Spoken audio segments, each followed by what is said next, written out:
Aujourd'hui on se retrouve pour tester des astuces make-up de TikTok les amis, oui.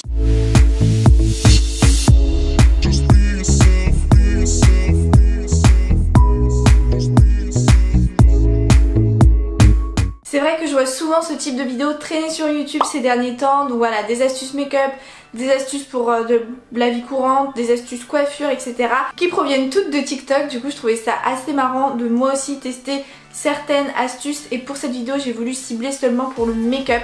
Donc voilà, je suis démaquillée actuellement et je vais me maquiller en partie avec des astuces TikTok. On va voir ce que ça donne, il y a des trucs trop bizarres et peut-être des trucs même révolutionnaires, donc c'est parti. La première chose, c'est d'appliquer sa poudre avant son fond de teint. Alors oui, vous avez bien entendu, la poudre avant le fond de teint. J'ai jamais fait ça de ma vie, mais genre vraiment jamais. Je sais pas ce que ça va donner, j'ai un peu peur du résultat, mais apparemment c'est révolutionnaire. Apparemment ça te lisse la peau, mais fois 1000. Donc pour ce faire, il faut d'abord appliquer une crème hydratante pour bien hydrater son visage. Moi j'en ai déjà appliqué une. Ensuite on met la poudre. Moi j'ai choisi celle de chez Charlotte Tilbury. Go, c'est tellement bizarre ce que je suis en train de faire là. Cette poudre est trop claire pour moi actuellement, étant donné que je mets de l'autobronzant. Ensuite on doit fixer le tout, donc moi j'ai choisi le fixateur Fenty Beauty, d'ailleurs c'est celui qu'elle utilise dans la vidéo, donc là on est bon. Ensuite on applique le primer, alors mais c'est tout un truc. On applique le primer, donc moi j'ai choisi celui de chez Dior, c'est le Face and Body Primer de Dior Backstage. Franchement c'est trop bizarre de faire ça, je vous le dis, c'est vraiment très étrange, oh mon dieu. On sent un peu la texture poudreuse en dessous, ça fait un peu peur quand même hein. Mais qui a trouvé cette technique, j'aimerais bien savoir en vrai. C'est cette fille là sur TikTok. Pour le moment, bah ça n'a pas déplacé la poudre ou fait des petits grumeaux, vous voyez. Et ensuite on applique le fond de teint. Donc pour le fond de teint, moi j'ai choisi le Airbrush Flawless Foundation de chez Charlotte Tilbury, puisque je vais pas appliquer d'anti-cerne. C'est un fond de teint qui est très naturel mais très courant, vous allez voir, et normalement c'est ma teinte du moment. On va voir, parce que vu que je mets de l'autobronzant là je sais plus trop quelle est ma teinte, quel fond de teint me va. Je fais quand même, je l'applique au Beauty Blender. Ça fait très longtemps que j'ai pas utilisé un Beauty Blender pour mettre mon fond de teint. D'habitude j'utilise un pinceau en fait et on va retester cette technique. C'est un fond de teint qui est assez épais. Donc on ne peut pas juste se contenter de tapoter avec le Beauty Blender en tout cas. Alors pour le moment de ce que je vois, franchement c'est vraiment bien. Le fond de teint se répartit super bien sur le visage, ça fait pas de grumeaux encore une fois, ça ne se déplace pas. Il faudrait vraiment, je pense, faire cette technique et le lendemain faire la technique habituelle pour vraiment comparer et avoir en tête les deux rendus en fait et pouvoir bien les comparer, parce que déjà moi j'ai jamais appliqué ce fond de teint avec un Beauty Blender et ça fait longtemps que je l'ai pas utilisé d'ailleurs ce fond de teint parce qu'il était un poil trop foncé pour moi. Là c'est franchement, je trouve, ma teinte. Voilà le résultat, je viens de finir d'appliquer mon fond de teint. Franchement je suis assez choquée. Genre là il est trop bien appliqué. J'ai un teint hyper glowy, genre c'est hyper naturel, on voit rien, c'est impec, franchement c'est impeccable. Ça fait vraiment une seconde peau et effectivement je comprends la notion plus lisse de cette technique parce que effectivement t'as le visage, t'as l'impression d'avoir quand même le visage plus lisse, les pores resserrés et tout, c'est fou. Eh mais vous savez quoi, ça va devenir ma nouvelle technique pour me maquiller hein. C'est fou ça aussi, on a la peau toute douce. Alors là c'est un truc de malade, là franchement la douceur de la peau avec un fond de teint ça fait pas ça. Parce qu'avec un fond de teint t'as encore un peu l'effet collant. Oh là là j'aime trop, j'adore le rendu, j'ai vraiment l'impression d'avoir un teint très californien là. Ensuite je vais venir appliquer mon highlighter et la nouvelle technique, un Beauty Blender humide trempé dans de la poudre. Et vous allez voir que le rendu est très intense et a un effet très mouillé, très naturel. Franchement c'est un highlighter très naturel que j'ai choisi de base pour vraiment voir si avec cette technique il est plus intense et franchement j'ai bien l'impression. Waouh, mon dieu mais c'est trop beau. J'adore cette technique parce que je trouve que pour appliquer l'highlighter c'est assez facile parce que du coup le Beauty Blender ça le blend du coup automatiquement. Et en plus de ça, ça donne vraiment un côté mouillé, très glowy, très californien, toujours cette idée là, j'adore. L'highlighter souvent, ça se voit que c'est de la poudre qui a été posée dessus, vous voyez, ça se voit. Là on a l'impression que ça fait partie de votre teint, de votre visage, de votre fond de teint. J'ai envie d'en mettre partout de l'highlighter, c'est bien simple. Là j'ai l'impression d'être en été, mon teint il est très summer vibes quoi. En fait c'est vraiment la technique parfaite si vous voulez rajouter du glow à votre visage. Donc là j'en ai très peu sur mon petit blender et je tapote un peu partout histoire de donner du glow à tout mon teint parce que moi j'adore. Ah non mais là franchement c'est un 10 sur 10. Ces deux astuces TikTok je les valide mais vraiment à 100%. Ok, on passe à la troisième astuce et pour réaliser cette astuce il vous faudra un mascara et attention, un sèche-cheveux. Ouais, c'est très simple.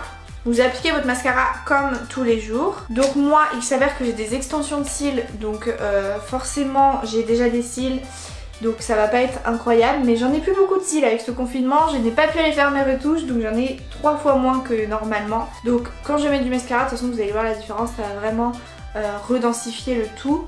Donc c'est parti. Super, je perds une extension en cours de route.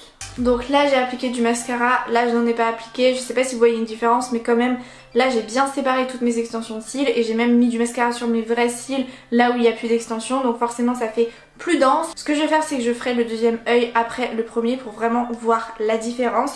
Donc c'est parti, on passe au sèche-cheveux. Donc en fait le principe de cette astuce c'est de sécher ses cils à l'air froid, donc voilà vous activez le mode froid de votre sèche-cheveux. Eh non mais franchement cette technique c'est trop difficile, j'aurais pas la foi de faire ça tous les jours, je n'aurais vraiment pas la foi. Voyons le résultat, franchement je vois pas de différence. J'ai pas les cils plus relevés que ça. Je sais pas ce que vous en pensez. Je l'ai peut-être mal fait, donc bon on va essayer sur le deuxième œil. Franchement à part me faire pleurer et me donner envie de vomir parce qu'avoir de l'air comme ça qui te rentre dans les partout, ça te prend un peu au cœur, je sais pas si vous voyez ce que je veux dire. À part ça, je vois pas de différence. Avec mes extensions de cils, j'avoue que ça fausse aussi le résultat. On passe à la prochaine astuce et il s'agit d'appliquer de l'eyeliner avec une épingle à cheveux. Mon Dieu. C'est quoi cette vidéo? Donc je pense que j'aurais dû appliquer mon eyeliner avant le mascara. Maintenant j'ai des extensions de cils dans tous les cas, donc dans tous les cas ça aurait été pas très facile. Vous prenez une épingle à cheveux, une bobby pin, vous savez une petite épingle comme ça. Et en fait on va venir utiliser le bout de cette épingle à cheveux pour faire le liner, la pointe. Il suffit en fait d'appliquer du liner juste sur cette partie là de l'épingle à cheveux. Ce qui est un peu gênant c'est qu'il y a deux petites boules au bout, donc je sais pas trop. Donc c'est parti, j'ai mis le liner et après il suffit de poser et de ne plus bouger et de retirer. Ça n'a pas du tout marché. Ok, j'ai peut-être pas mis assez d'eyeliner dessus, j'en remets. Franchement j'aimerais vraiment que cette astuce elle fonctionne parce que je galère tellement à faire mon liner. J'appuie un peu plus. Ok, bon, on a un peu la forme. Je vais venir du coup redessiner un petit peu la pointe maintenant que j'ai à peu près la forme directement avec le liner. Bon du coup voilà le résultat du premier liner. Franchement ça marche plutôt bien parce que ça fait vraiment le premier contour, les premiers traits et du coup ça te permet vraiment de savoir où aller pour avoir la pointe parfaite. Et je pense que par rapport à l'autre œil ça aide vraiment à être symétrique parce que moi je vais faire un eyeliner super bien d'un côté mais le plus dur en fait c'est de faire le même de l'autre côté. Je vais essayer de faire l'autre œil maintenant. Je crois que je me suis bien foirée comme il faut là. Dégueu, j'ai un gros pâté. Quand tu fais juste ça comme ça c'est vraiment dégueulasse. Je pense que c'est impossible d'avoir une super belle pointe tout de suite avec la technique de l'épingle à cheveux, mais ça va t'aider pour dessiner après ta pointe. Tu vas avoir un peu une base en fait.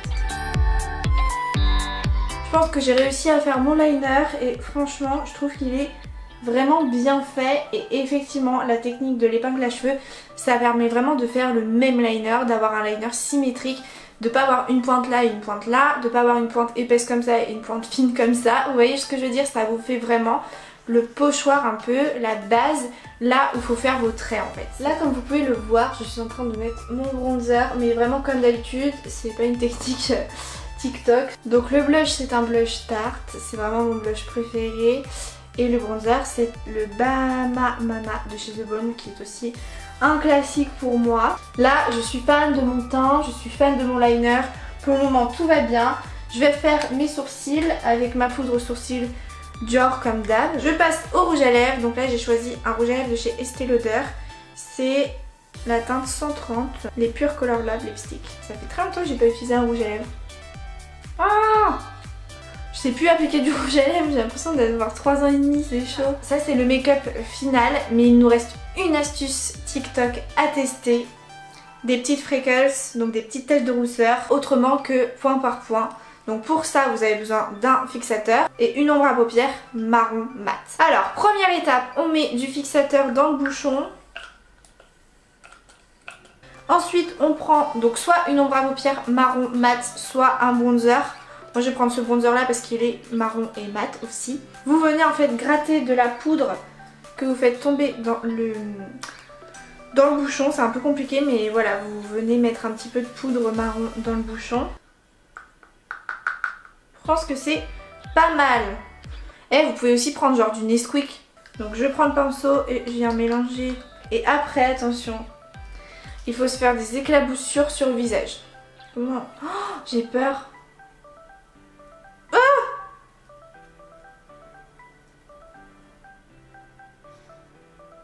attendez que je regarde.